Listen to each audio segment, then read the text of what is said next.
মিলে চলে গেলাম একটা ইন্ডিয়ান রেস্টুরেন্টে ব্রাঞ্চ খেতে। মেনু বুক হাতে নিয়ে তাপসকে জিজ্ঞেস করলাম কি খাবে, কিন্তু তাপস বলল তুমি যা অর্ডার দাও তাই খাবো। তো ভেবে ভেবে আমি কি অর্ডার দেব, তো ভেবে ভেবে আমি অর্ডার দিলাম ছোলা ভাটুরে আর মশলা চায়। তো এই আর কি।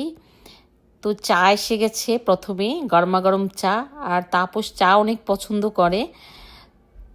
তো চাটা পেয়ে খুবই খুশি আর কি তাপস। আর চা খেতে খেতে আমরা গল্প করছিলাম। রেস্টুরেন্টটা আসলে এত ক্লিন, এত অর্গানাইজ, এত পরিষ্কার, আর ওদের খাওয়া দাওয়াগুলো অনেক ভালো ছিল। আর এদিকে চলে এসেছে ছোলা ভাটুরে। সরি, আসার সাথে সাথে মানে খাবারের মধ্যে এত ক্ষুধার্ত ছিলাম, একদম মানে কি বলবো হামলে পড়লাম।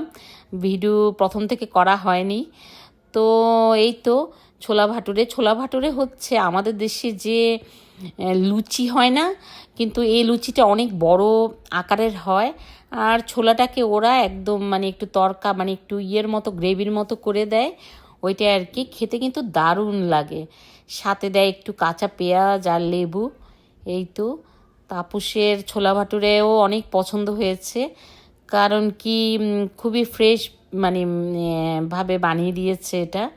গরমা গরম এই যে ছোলা আর এই যে ভাটুরে, আপনাদেরকে দেখায় এক একটা। এই যে ভাটুরের সাইজ, মানে লুচির সাইজ অনেক বড় বড়। তো খুবই ভালো লাগলো আর কি। তো এতটুকুই শেয়ার করার ছিল।